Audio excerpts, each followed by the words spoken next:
السلام عليكم ورحمة الله.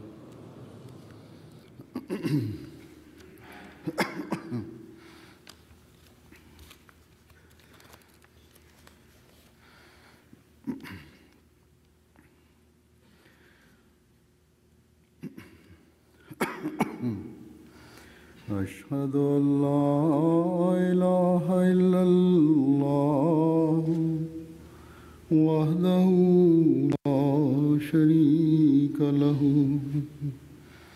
وأشهد أن محمدا عبده ورسوله أما بعد فأعوذ بالله من الشيطان الرجيم بسم الله الرحمن الرحيم الحمد لله رب العالمين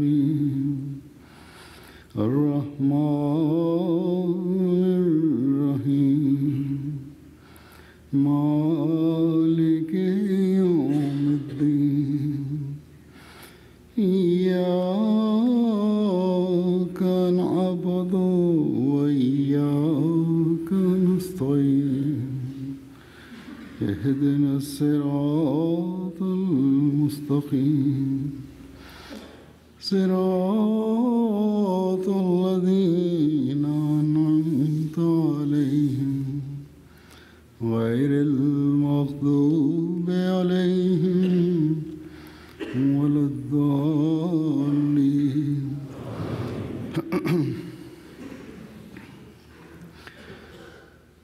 मैं अमूमन जलसों के बाद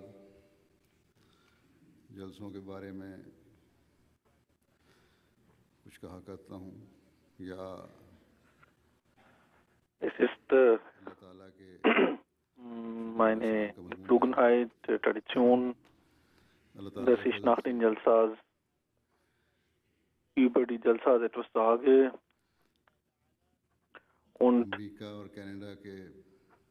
die Gnaden Allahs und davon was erzähle und über und Dankbarkeit gegenüber Allah zum Ausdruck bringe. Mit Allahs Gnade hatten wir 2 Jalsas in den USA und Kanada. Und durch diese Jalsas habe ich zum einen die Gelegenheit, direkt mit den Mitgliedern der Jamaat zu sprechen. Und andererseits habe ich auch die Gelegenheit, die Mitglieder der Jamaat persönlich zu treffen und erfahre dadurch, welche Schwierigkeiten und Probleme die Mitglieder der Jamaat haben. Und das hilft mir dabei auch die Situation zu verstehen und die Jamaat recht zu leiten. Und in diesem Zusammenhang war diese Reise nach USA und Kanada für mich hilfreich und ich hoffe und bete, dass auch die Mitglieder der Jamaat durch diese Reise profitiert haben. Außerdem ist das so, dass durch diese Reisen die Nicht-Ahmadis und Nicht-Muslime und einige ausgewählte Personen, dass ich einige ausgewählte Personen auch treffe außerhalb der Jamaat und denen die Jamaat vorstelle. Und auch in diesem Zusammenhang haben die beiden Jamaats gute Arbeit geleistet und ihre Kontakte nach außen hin ausgebaut. Auf jeden Fall möchte ich zunächst mal das erste Thema खुदा ताला का entsprechend nämlich Dankbarkeit Gott gegenüber. कि उसने Und हमें dafür muss तौफीक अता ich फरमाई und auch Sie alle सालाना जलसे मुनक़िद करने sollten Gott gegenüber sehr dankbar sein, dass er uns फिर अल्लाह ताला ने इसमें बरकत भी डाली dazu befähigt hat, diese Jalsas zu veranstalten, daran teilzunehmen und auch diese Jalsas gesegnet hat लेकिन und जैसे कि sie मैं अमेरिका के erfolgreich zu Ende gegangen sind. Alhamdulillah. Aber करता रहा हूँ कि जलसों wie का ich असल मकसद in der Jalsa Salana in USA und auch in der Jalsa Salana in Kanada ये खैर व erwähnt habe, हकीकत में der Zweck der Jalsas ist, eine reine Änderung in sich zu führen हमारे अंदर und पाक तब्दीलियाँ पैदा हों diese और फिर ये आगे Segnungen können wir dann erhalten, wenn wir इन तब्दीलियों को reine जिंदगियों का हिस्सा बनाया जाए gute Änderungen in uns führen und diese Änderungen nicht vorübergehend sind, sondern zum Teil unseres Lebens werden. Und das ist das, was ich immer wieder sage. गुजारी का मजमून Und वाज़ेह होता है dies ist es, was Dankbarkeit gegenüber Gott मजीद फजल और वारिस बनता चला für uns deutlich macht. जाए और इस तरह एक फजल के बाद दूसरा फजल Und wenn man इंसान पर Gott gegenüber dankbar ist, dann erhält ein gläubiger Mensch जो सच्चे noch mehr Gnaden und dies führt dazu, dass eins nach dem anderen der Mensch Allahs Gnaden erhält. और ये ऐलान फरमाया अल्लाह ताला ने Und कि लाइन शकरतुम Allah verspricht seinen अगर तुम शुक्रगुजार treuen बने Dienern, तो मैं Lain shakartum la'azidannakum. Wenn ihr dankbar seid, अपनी नेमतों और so werde ich euch noch mehr geben. उन लोगों के लिए मजीद बढ़ा देता है जो Also उसके शुक्रगुजार हैं Allah, der Erhabene, vermehrt seine Gnaden und Segnungen für jene Menschen, die ihm gegenüber dankbar sind. Und für einen Ahmadi-Muslim मानने की तौफीक gibt es जिसने keine größere Gnade, als dass Gott ihn dazu befähigt hat, den Imam dieser Zeit zu akzeptieren, Hindi को शुक्रगुजारी के इस der uns recht geleitet hat zum Guten hin. अल्लाह ताला Und jeder Ahmadi soll ना कि उन लोगों में शामिल हो जो dieses Thema von Dankbarkeit gegenüber Gott verstehen, करने वाले damit er noch mehr Segnungen erhält. Und dass er nicht zu denen gezählt wird, die Gott gegenüber undankbar sind. इन मुल्कों में आकर दुनिया Und के लिहाज से dadurch खुदा ताला ने बेइंतहा werden sie zu jenen, über die Gott entzürnt. Als sie in diesen Ländern gekommen sind, haben sie viele Segnungen erhalten und manche बहुत ज्यादा हुआ है अक्सरियत के हालात und manche haben sehr viel von diesen Gnaden से बेहतर हुए erhalten. हैं जैसा कि मैंने जलसे में भी अपनी तकरीर Die में Situation der meisten कि ist अल्लाह ताला ने viel besser als vorher. के सामान बहुत Und wie ich auch während der Salana in meiner Rede gesagt habe, उसके नतीजे में dass Gott दुनियावी हालात आपके बेहतर हुए ये भी vorgesehen hat, dass viele hierhin kommen und dadurch auch ihre weltliche Situation sich verbessert hat. Auch dies ist eine Segnung von Ahmadiyyat. जो यहाँ Jene अहमदियत की बुनियाद पर यहाँ पाँव टिकाए sind sicherlich undankbar और जब हालात बेहतर und haben तो जमात पर एतराज शुरू कर दिए einen geringeren Wert in den Augen Allahs, die hierhin gekommen sind, im Namen der Jamaat hier sich etabliert haben. Und nachdem sie sich etabliert hatten, haben sie sich abgewandt und fingen an, die Jamaat zu kritisieren und verließen die Jamaat. जमात पर ये भी एक आसान किया है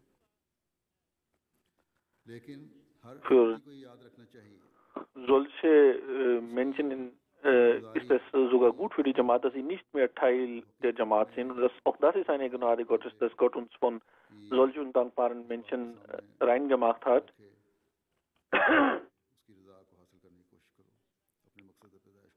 Aber die eigentliche Dankbarkeit gegenüber Gott ist, dass man dieses Ziel vor Augen hat, dass man die Zufriedenheit Allahs erlangen möchte, und demgemäß soll jeder Ahmadi dann sich reinigen.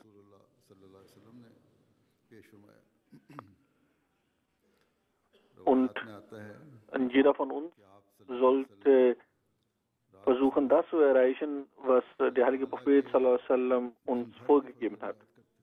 Es heißt, der heilige Prophet sallallahu alaihi wasallam pflegte vor dem Schlafen die Gnaden Allahs des Tages aufzuzählen oder dann sich daran zu erinnern und pflegte zu sagen, alles Lob gebührt Allah, der mir diese Gnaden erwiesen hat.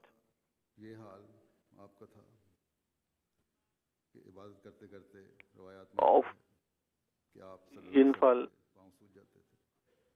ist es so, dass er so sehr dankbar war Gott gegenüber, dass er im Gebet so lange stand, dass seine Füße anschwollen.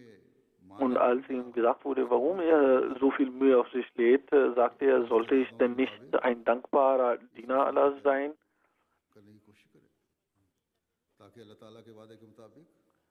Das ist also das Beispiel, was uns vorgesetzt worden ist, dass wir diesem Beispiel nacheifern sollen, damit wir die Liebe Allahs erlangen. Allah sagt,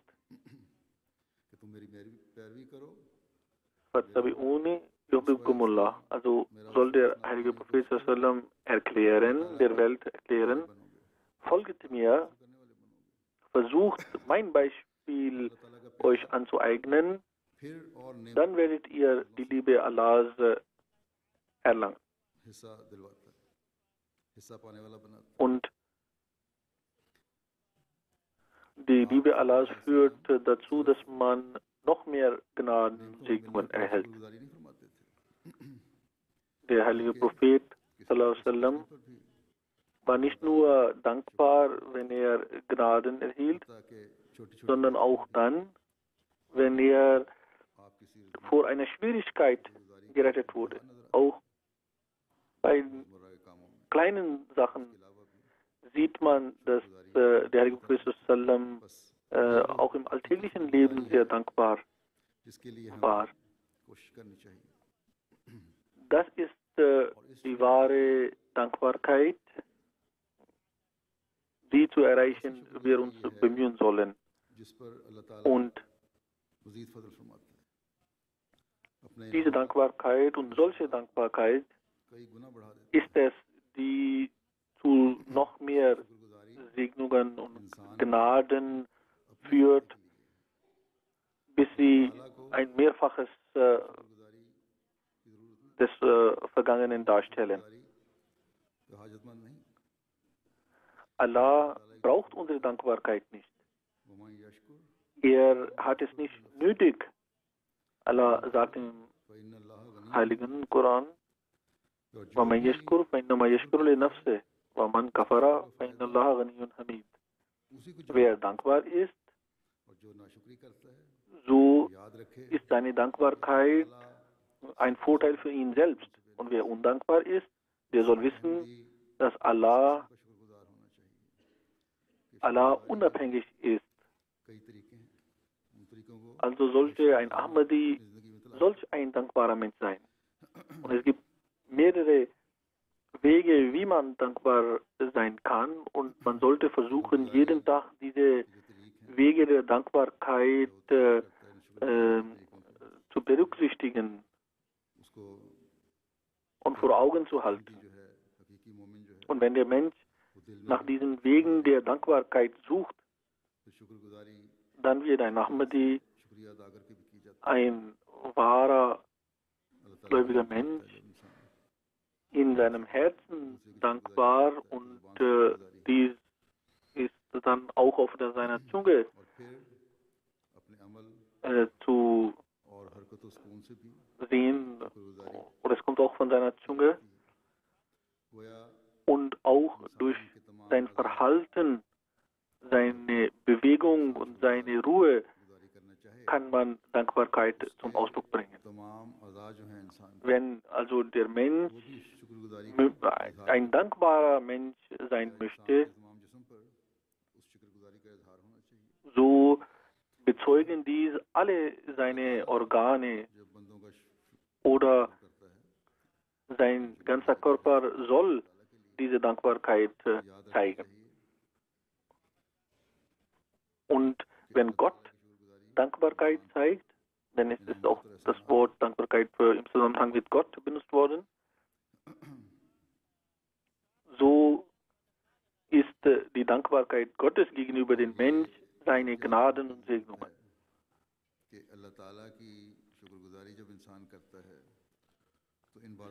Es ist auch wichtig zu wissen, dass wenn der Mensch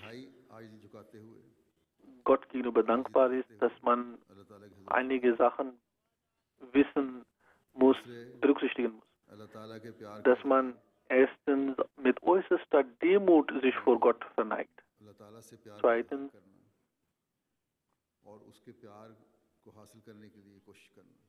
dass man seine Liebe zum Allah zum Ausdruck bringt und dass man versucht, Allahs Liebe zu erreichen. Auch das ist eine Art Dankbarkeit. Dann, dass man die Gnaden und Segnungen Allahs in seinem Wissen bringt. Alles an Gnaden, was der Mensch erfährt, darüber denken, verstehen, dass dies von Gott ist. Und alles, was ich an Gnaden erhalten habe, habe ich durch die Gnade Allahs und seine Segnungen erhalten. Dann, dass er seine Gnaden und Segnungen mündlich akzeptiert und Allah lobpreist. Dann auch, dass er die Gnaden Allahs, die er ihm gewährt hat, so benutzt, dass er dadurch Allahs Zufriedenheit erlangt. Und die Folge von all diesen Sachen ist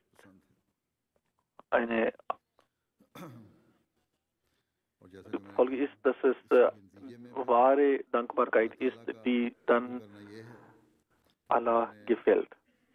Und wie ich bereits erwähnt habe, das Ergebnis davon ist, dass er solchen Menschen gegenüber dankbar ist, nämlich, dass er ihnen noch mehr von seinen Gnaden und Segnungen gewährt. Allah sagt, wenn ihr solch dankbare Menschen seid, dann werde ich euch noch mehr geben. Und danach sollt ihr streben. Also, wenn Leute mir anschreiben und in Mulaqats mir sagen, dass wir sehr von Jalsa profitiert haben, dann ist dieser Profit oder Gewinn nur dann für Ahmadis gut und hilfreich, wenn jeder Ahmadi sich noch mehr vor Gott verneigt und mehr als vorher sich darum bemüht, die Segnungen Allahs zu erhalten und die Gnaden und Segnungen Allahs in einer Liste führt und diese Liste vor sich hat und beschließt, dass er diese guten Eigenschaften in sich tragen wird und die schlechten Eigenschaften und Taten vermeiden wird. Und mit alle seine Kräfte und mit alle seine तर करता चला जाए mit all seinem Bemühen soll er danach streben. कि मैंने अल्लाह ताला के फजलों Und इनामों का immer, गलत इस्तेमाल नहीं करना und er soll immer अल्लाह ताला ने अगर इस standhaft में आकर bleiben und beschließen, dass er die Gnaden Allahs nicht falsch einsetzen wird. Wenn Allah बजाय गलत कामों में इस्तेमाल करने के finanzielle Gnaden erwiesen hat in diesem Land, so soll अल्लाह ताला के diese फजल से finanzielle, अमेरिका में तो ऐसे लोग बहुत हैं so sollen diese finanzielle Gnaden richtig हाँ माली कशाइश से नवाजा eingesetzt werden.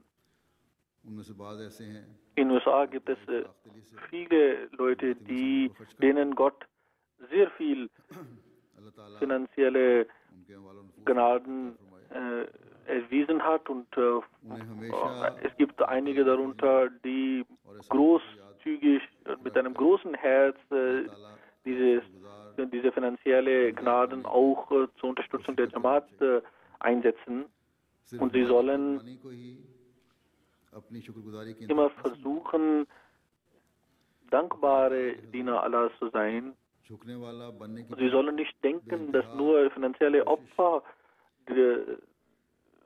करनी चाहिए ein Gipfel हकीकी शुक्रगुजारी der Dankbarkeit darstellen, और अब sondern बनने के लिए auch in andererlei Hinsicht sollte man sich versuchen, Gott gegenüber dankbar zu sein. इस हद तक माली कुशाइश रखने वाले Und ein wahrer dankbarer माली कुशाइश Mensch उस हद तक muss auch auf seine Gebete achten. मेरे इल्म में नहीं In Kanada लेकिन यहाँ मजमूई तौर sind die माली कुर्बानी finanzielle अल्लाह के फजल से काफी बुलंद है Situation noch nicht so weit, oder man könnte sagen, zumindest soweit ich das weiß, ist das noch nicht so weit wie in den USA. बातों में कमजोरियां भी काफी हैं Aber और खुदा ताला का हकीकी शुक्रगुजार बनना है es gibt viel Nachholbedarf करना भी जरूरी है in andere Aspekte, insbesondere in Bezug auf या die दुनिया में Gebete. वाले अहमती हैं Also, हकीकी शुक्रगुजारी wenn man Gott gegenüber wirklich dankbar sein möchte, ob es die Ahmadis in den USA sind oder ob es Ahmadis in Kanada sind oder sonst wo in der Welt, sie können nur dann जब तक vollkommen dankbare Menschen werden, wenn sie in sich reine Änderungen führen. नहीं करेंगे Die Männer oder Frauen. Sie können, किए गए solange sie nicht die Anweisungen Allahs auf sich nehmen, नहीं करेंगे solange sie nicht अल्लाह ताला के das Gelübde gegenüber Gott, gegenüber Hazrat Masih Islam nicht zu erfüllen versuchen, können sie nicht wahre, dankbare Diener Allahs sein. तौफीक अता फरमाए बस Möge Allah jeden Ahmadi dazu befähigen, dieses Niveau an Dankbarkeit Gott gegenüber zu erreichen. Also überprüfen sich selbst, überprüfen Sie Ihre Umgebung, überprüfen Sie Ihren Haushalt, inwieweit diese Dankbarkeit का हक अदा नहीं कर रहा in Ihrer Umgebung, in Ihrem Haushalt vorhanden ist. P रहा है Wenn der Ehemann die ने उसे बीवी दी Pflichten gegenüber seiner Frau nicht gerecht wird, selbst wenn er andere Gnaden gegenüber dankbar ist, so hat er dennoch खुदा ताला ने उस पर nicht sein Ziel erreicht, नहीं denn कि अल्लाह ताला की तरफ से डाली गई auch gegenüber dieser Gnade, dass Gott ihm eine Frau gewährt hat oder Kinder gewährt hat, auch तो वो भी dem gegenüber hat er eine Verantwortung. Das Gleiche gilt, wenn शुक्रगुजारी की die Ehefrauen gegenüber ihren Ehemännern nicht dankbar sind या नेमतों की नफी कर रही हैं oder deswegen nicht dankbar sind, so haben sie गुजारों की फहरिस्त से निकाल रही है einige der Gnaden Allahs हर फर्द negiert und zurückgewiesen, und das führt dazu, dass sie nicht dann zu den dankbaren Menschen gezählt werden können. Fail को Also ist es notwendig, wie ich bereits gesagt habe, dass jeder sich selbst und seine Umgebung und Familie überprüft. Und wenn wir dies schaffen, dann werden wir zu wahren, dankbaren Dienern Allahs, und das wird zu einer unendlich langen Kette von Gnaden und Segnungen Allahs führen. Denken Sie nicht, dass weltliche und materielle Gnaden alles sind. Ein Ahmadi sollte spirituelle Fortschritte erzielen.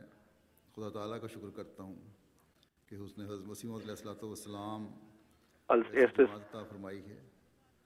bin ich Gott gegenüber dankbar, dass er Hazrat Masih Islam eine Gemeinde gegeben hat, die mit Khilafat äußerst eng verbunden ist. Und jene Beziehung der Verbundenheit, die Menschen mit Hazrat Masih Islam gehabt haben, darüber hat Hazrat Masih Islam gesagt, dass wenn er diese Verbundenheit der Mitglieder der Jamaat sieht, so ist er darüber sehr erstaunt. Das sind meine Worte, aber ungefähr das ist, was Hazrat Islam gesagt hat. Und diese Tradition und diese Verbundenheit setzt sich heute nach 125 Jahren, ca. 125 Jahren fort. Und sie sollen niemals zulassen, dass diese Verbundenheit weniger wird, sondern versuchen sie, diese auch in ihren Nachkommen fortzusetzen. Dies regt mich dazu an, Gott gegenüber dankbar zu sein, und auch die künftigen Kalifen werde dazu anregen, Gott gegenüber dankbar zu sein. Andererseits soll es auch die Mitglieder der Jamaat dazu anregen, dies wertzuschätzen.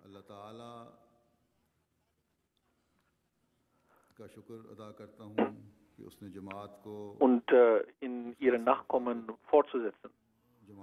Deshalb, wie ich gesagt habe, bin ich Gott gegenüber dankbar, dass Allah diese Verbundenheit der Jamaat mit Khilafat aufrechterhalten hat, und wo man auch immer auf der Welt hingeht, ein jeder Ahmadi hat diese Verbundenheit mit Khilafat, und Beispiele davon habe ich sowohl in den USA gesehen, als auch hier habe ich gesehen, sowohl unter Männern als auch unter Frauen, unter den Kindern, unter Älteren. Die Menschen glauben, dass in USA die Menschen nur materiell weltgewandt sind und nur Materielles vor Augen haben und nicht religiös sind.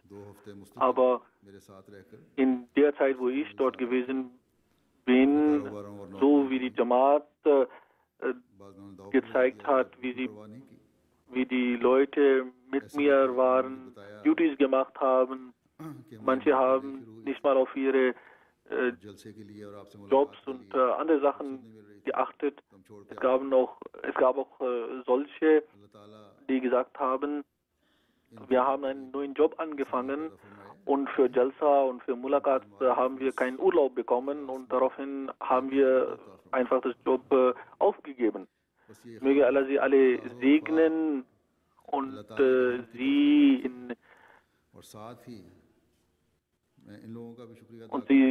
sehr segnen. Ich möchte auch diesen Leuten gegenüber meinen Dank zum Ausdruck bringen, die ihre Duties während der Jalsa gemacht haben oder sonst. Und alle, die sich an diese Jalsas teilgenommen haben, sollen ihnen gegenüber dankbar sein, und sie sollen für sie beten, dass Gott ihnen gegenüber so ist, dass खिदमत दीन anstatt की तौफीक मिले और इस jeglicher Unruhe oder Unzufriedenheit, dass sie solch einen Frieden erhalten, dass sie mehr als vorher der Jamaat ihre Dienste anbieten. Ich habe mehrere Städte in den USA besucht und ich kann mit Sicherheit sagen, dass in allen diesen Orten sowohl die älteren Ahmadis als auch die neuen, die neu hinzugekommen sind, haben diese Verbundenheit gezeigt. Aber ich erinnere Sie nochmal daran, wie ich bereits gesagt hatte, dass Ihre Dankbarkeit Gott gegenüber dann wahr sein wird, wenn diese Dankbarkeit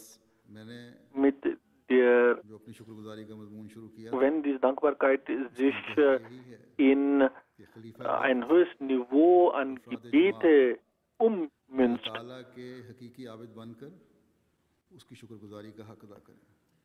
Es ist also dann der Gipfel an Dankbarkeit erreicht, wenn sowohl der Khalifa der Zeit als auch die Mitglieder der Jamaat Gott gegenüber dankbar sind und die höchsten Gipfel an der Anbetung erreichen. In den USA hatte ich die Gelegenheit, die Jamaat auch verschiedenen Menschen aus verschiedener Ebenen zu erklären, die Jamaat zu erklären. Und sie haben dort sehr gute Kontakte aufgebaut.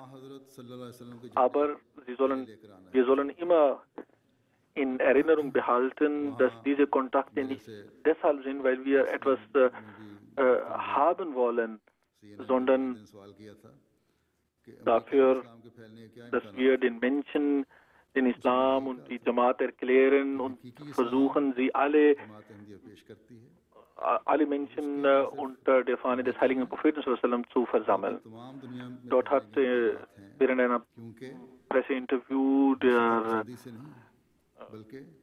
Repräsentant von CNN mir die Frage gestellt und ich habe darauf antwortend gesagt, Islam wird sich verbreiten dadurch, dass die Menschen die schönen Lehren des Islam kennenlernen und unsere junge Männer und Frauen, die mit Khilafat verbunden sind und dies auch kundtun, sie sollen immer in Erinnerung behalten, dass unsere Ziele nicht weltlich sind.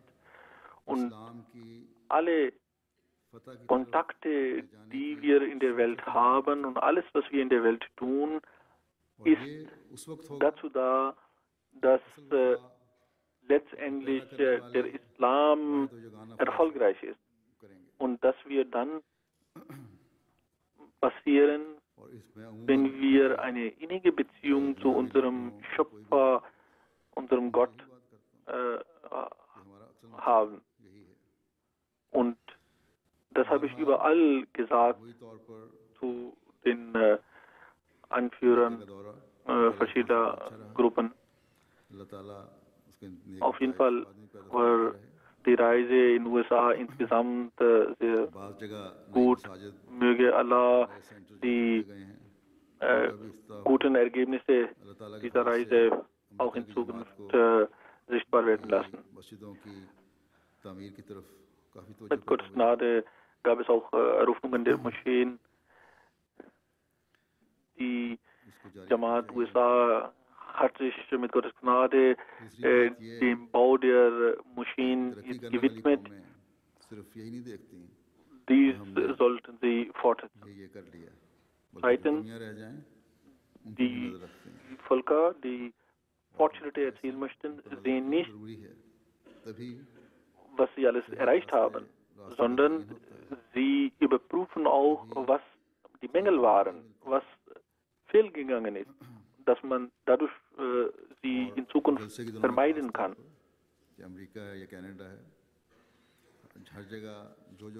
Und insbesondere während der Jalsa in den USA oder in Kanada sollte man jene Mängel, Fehler, die man gemacht hat, sollte man in einem roten Buch aufschreiben. Zum Beispiel in den USA habe ich seit längerem gesagt, dass aufgrund der Situationen, die vorkommen können, sollte man sich vorsorgen. Dass man bestimmte Vorkehrungen treffen sollte, sowohl individuell als auch auf der Jamaat-Ebene.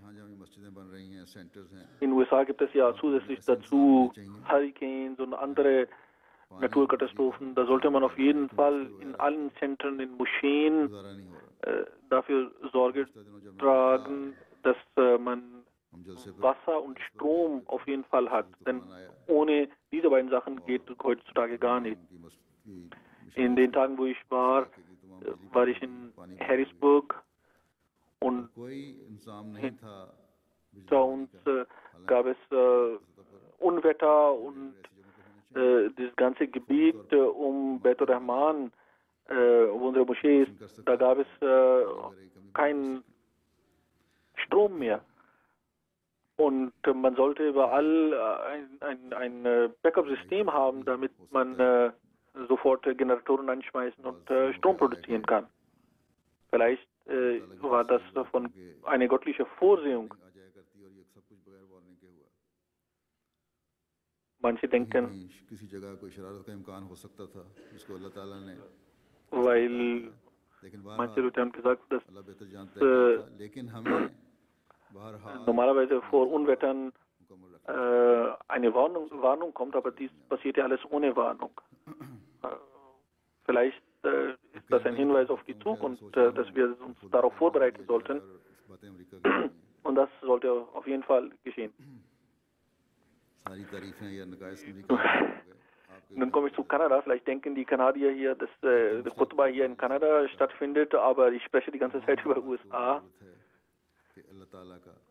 Es gibt einige Sachen, die gemein sind, wie ich gesagt habe, dass alle Jamaats Gott gegenüber dankbar sein sollten und eine Verbindung mit Gott aufbauen sollen. Beziehung.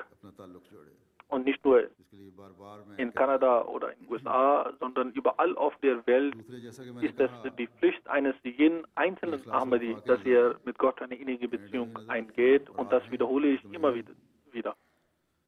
Zweitens, auch diese Beispiele der innigen, selbstlosen Beziehung zu Khilafat habe ich auch hier gesehen. An dem Tag, wo ich hier kam, habe ich eine Frau, da kam eine Frau, die zu der Familie gehörte und sie kam auch aus USA, ursprünglich aus Pakistan, aber sie hatte auch USA besucht und sie wurde gefragt, wie haben die Kanadier Hazur empfangen, und sie sagte, die Kanadier haben sogar die USA hinter sich gelassen. Sie haben hier eine Atmosphäre, sie haben hier eine Gelegenheit, eine besondere Gelegenheit, und deshalb konnten sie da etwas machen. Aber Dankbarkeit Gott gegenüber verlangt, dass sie aus dieser Atmosphäre und dieser Gelegenheit Nutzen ziehen. Gott hat sie in dieser Umgebung der Moschee, diese Umgebung in der Moschee geschenkt. Das sollten sie nutzen. Die älteren Menschen, die nicht viel anderes zu tun haben, die kommen sowieso zu der Moschee. Aber wichtig ist, dass auch die Jugendlichen und die Erwachsenen und Kinder zu der Moschee kommen. Dass auch die Frauen, die Mädchen auf ihre Traditionen aufpassen und auf ihre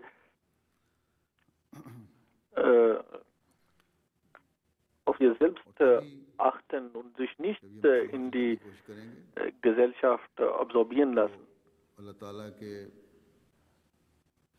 Und wenn die jungen Männer und Frauen versuchen, dies zu erreichen, dann werden sie wahrhaftig Gott gegenüber dankbar sein. Nur Slogans auszurufen, Naras zu sagen, auszurufen, ist nur ein Aspekt der Dankbarkeit. Hier die Politiker, denen ich strafe, sind von der Jamaat sehr beeindruckt. Und sie sagen mir, ich solle stolz auf die Gemeinde sein, dass solche Menschen in der Gemeinde sind, die immer auf die Gesetze achten. Das ist Allahs Gnade, dass er uns das geschenkt hat. Diese Leute sehen uns ja mit dem weltlichen Blick und sie sehen was Gutes in uns. Aber wir müssen uns mit dem Blick sehen, was der Heilige Koran uns gelehrt hat. Das nämlich, was im Lichte des Heiligen Korans Hazrat Masih Maud in dieser Zeit uns erklärt hat. Dass wir hohes Niveau an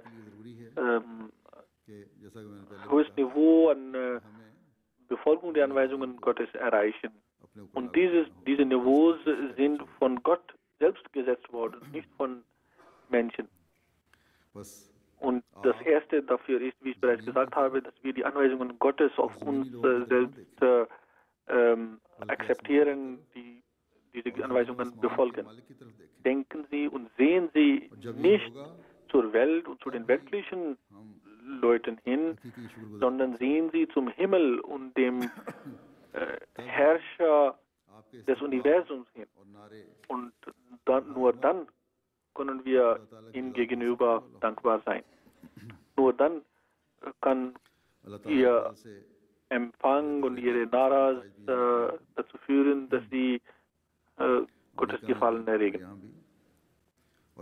Mit Gottes Gnade war auch diese Reise gesegnet, sowohl in USA als auch hier in Kanada gab es gute Ergebnisse. Manche Mädchen haben in den USA mir angeschrieben, die dort geboren und aufgewachsen sind.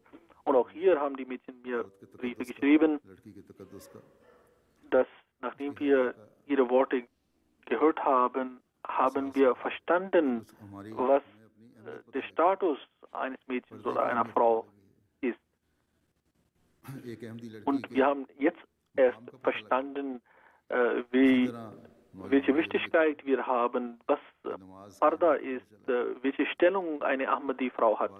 Und es haben auch Jungs mir geschrieben, dass sie verstanden haben, welche Wichtigkeit Namaz hat. Manche Mädchen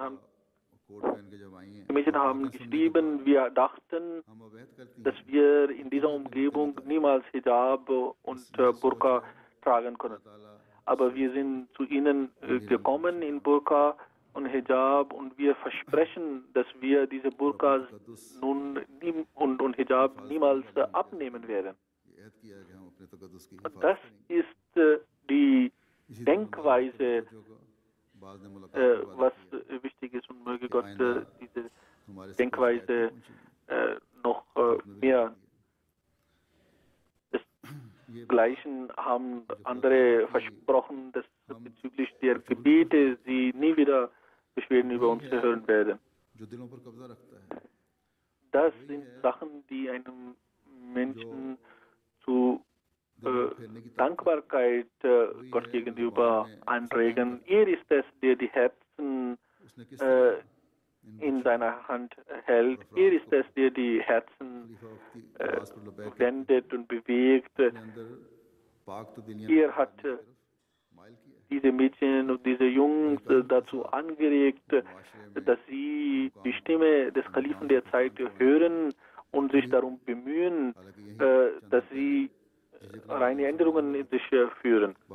Und sie sind aufgestanden, diese Änderungen in sich zu führen und in ihrer Umgebung. Denn das sind gleiche Leute, die vor wenigen Tagen Schwierigkeiten und Probleme gehabt haben in ihren Schulen und in ihrer Umgebung. Sie sollen sich jetzt auch versprechen und Gott versprechen, dass sie diese kleinen Änderungen in sich permanent führen werden und Gott um Unterstützung und Hilfe bitten werden, damit diese gute Änderungen in sie immer wären. Und das Gleiche sollten auch die Jungs diese sich versprechen. Ich habe auch vorher die Ehemänner auf die Pflichten gegenüber den Ehefrauen aufmerksam gemacht und die Ehefrauen auf ihre Pflichten gegenüber ihren Ehemännern aufmerksam gemacht. Das Wichtigste dabei ist, dass es Vertrauen zwischen den Eheleuten gibt. Der Mangel an Vertrauen führt zum Zwist und Bruch. Man solle die Wahrheit sagen. Auch unter den Jugendlichen, wo neue Heiraten stattfinden, wenn sie gemäß dem Wunsch der Eltern heiraten, so sollten sie Treue zeigen und ihr Leben lang diese Verbindung halten. Und wenn dies nicht der Fall ist und sie woanders Interesse haben, dann sollten sie klar und deutlich ihren Eltern die Wahrheit sagen und nicht das Leben eines anderen Jungen oder eines anderen Mädchens zerstören, sondern den Eltern sagen, wir möchten nicht hier heiraten, sondern wir möchten dort und dort heiraten. Gott hat, der Heilige Prophet hat uns darauf hingewiesen, dass es verschiedene Gründe gibt, warum man heiratet, eine Frau heiratet, und dabei sollte man insbesondere auf Gottesfurcht und Religion achten. Dafür muss der Junge aber selbst zuerst religiös sein. Wenn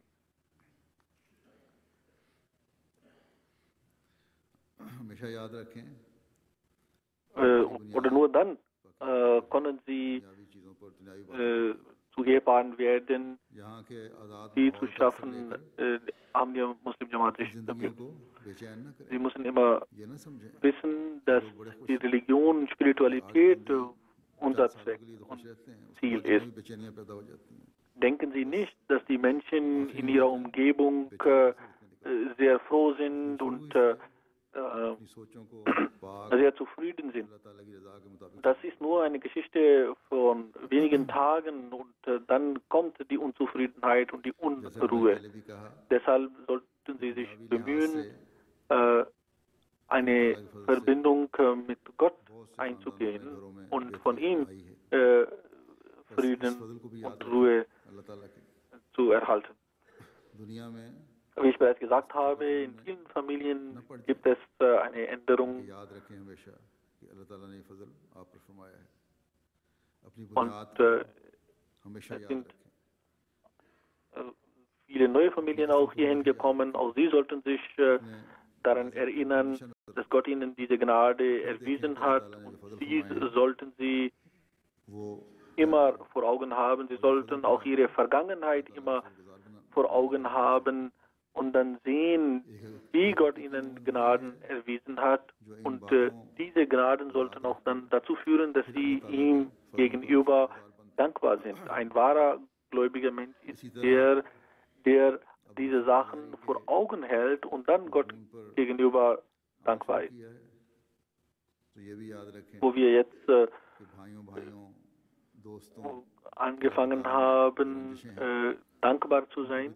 So sollte man auch wissen, dass zwischen den Brüdern, zwischen Freunden, zwischen Verwandten diese Zerwürfnisse und Streit sollte man auch beseitigen.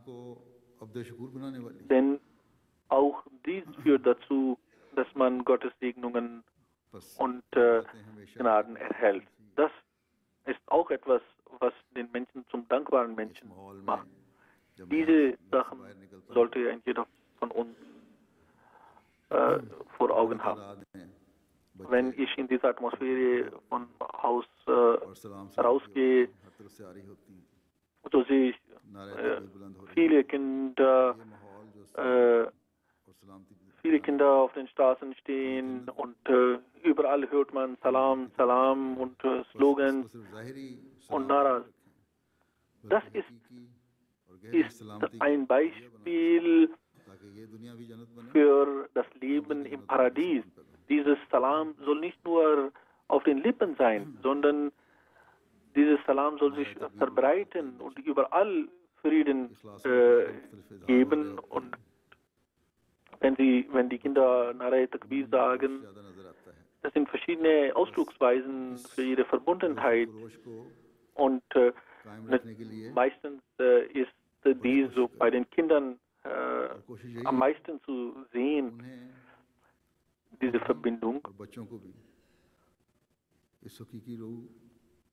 Auch die Erwachsenen sollen dies aneignen, und zwar so, dass sie die wirkliche Essenz dieser Sachen verstehen und auch ihren Kindern beibringen, was bedeutet Salam und was bedeuten diese Slogans. Und das kann nur dann deutlich werden, wenn die Taten der Erwachsenen für Gott sind. Wenn sie ihren Pflichten gegenüber ihren Brüdern und Schwestern nachkommen. Und diese Verantwortung soll jeder von uns verstehen. Auch den Organisatoren möchte ich darauf hinweisen, wie ich bereits gesagt habe, das ist nicht nur für USA, was ich sage, sondern es ist auch für Sie, für Kanada, dass Sie Ihre Mängel überprüfen, dass Sie eine Liste über diese Mängel führen und im roten Buch aufschreiben und nächstes Jahr versuchen, die zu vermeiden. Ich erhalte auch Briefe erhalte viele Briefe, auch Beschwerden, was auf der Frauenseite passiert ist, dass die sich nicht gut verhalten haben, dies und das gemacht haben, im Essen und so weiter. Aber eine Sache war, dass alle 3 Tage gab es Soundprobleme. Ich verstehe nicht, dass sie seit so lange auch in dieser Halle Jalsas machen. Und nur zu sagen, es ist ein Fehler passiert und bitte vergeben Sie uns und so weiter, das reicht nicht. Versuchen Sie, die Gründe zu finden und zu vermeiden. Ich habe den Eindruck, dass es Leute gibt in der Organisation, die untereinander nicht kooperieren. Und wenn diese Situation herrscht, dann gibt es keine Segnungen. Es gibt keine Zweifel daran, dass die Jamaat verbunden ist. Aber die Amtsinhaber sollen auf sich aufpassen, mit welcher Motivation und wie sie arbeiten. Auch der Amir Sahib sollte dies überprüfen und in Einzelheiten gehen und auch nicht jeden zu viel Vertrauen schenken. Ich hatte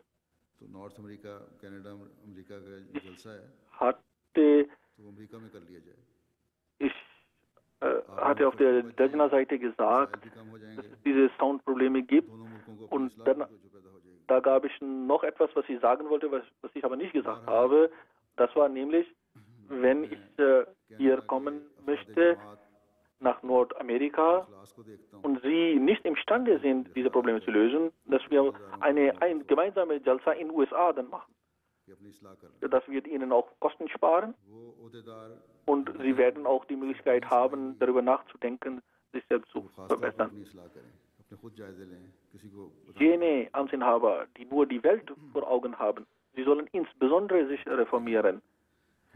Sie sollen sich selbst überprüfen. Niemand braucht sie darauf hinzuweisen.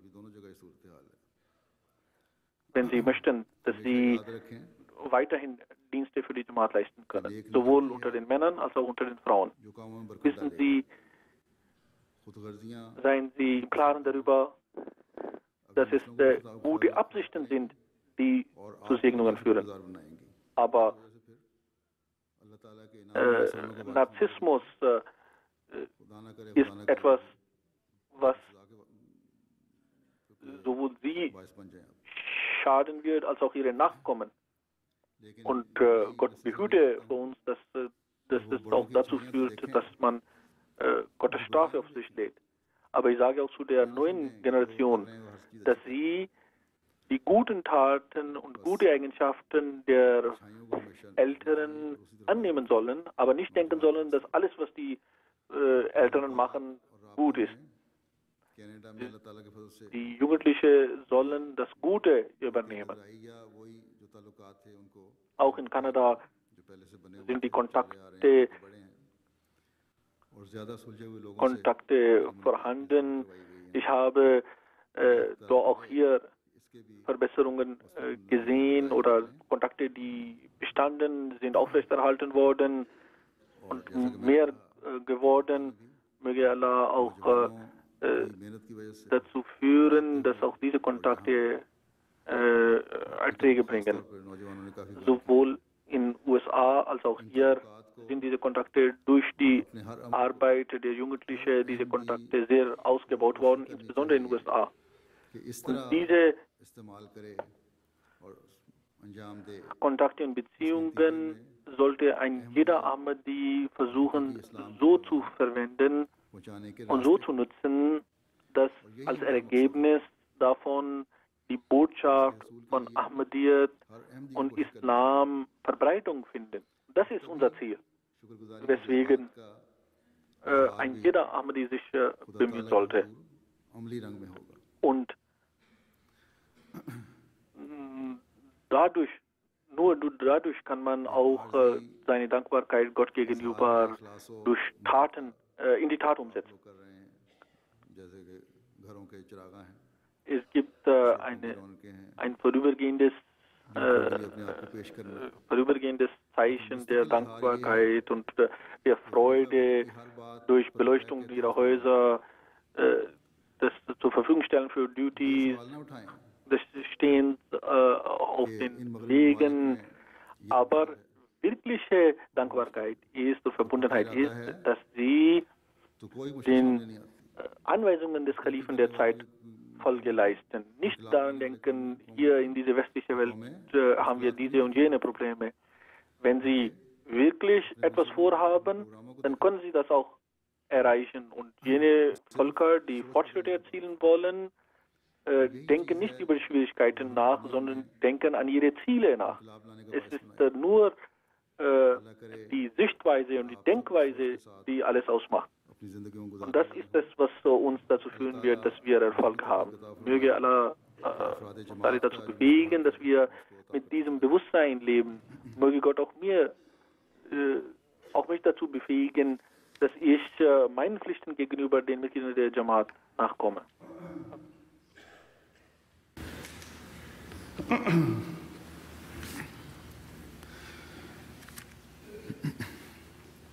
Alhamdulillah, nahmaduhu wa nasta'inuhu wa nastaghfiruhu wa nu'minu bihi wa natawakkalu alayhi wa na'udhu billahi min shururi anfusina ومن سيئات أعمالنا من يهده الله فلا مضل له ومن يضلل فلا هادي له ونشهد أن لا إله إلا الله ونشهد أن محمدا عبده ورسوله عباد الله رحمكم الله إن الله يأمر بالعدل والإحسان وإيتاء ذي القربى وينهى عن الفحشاء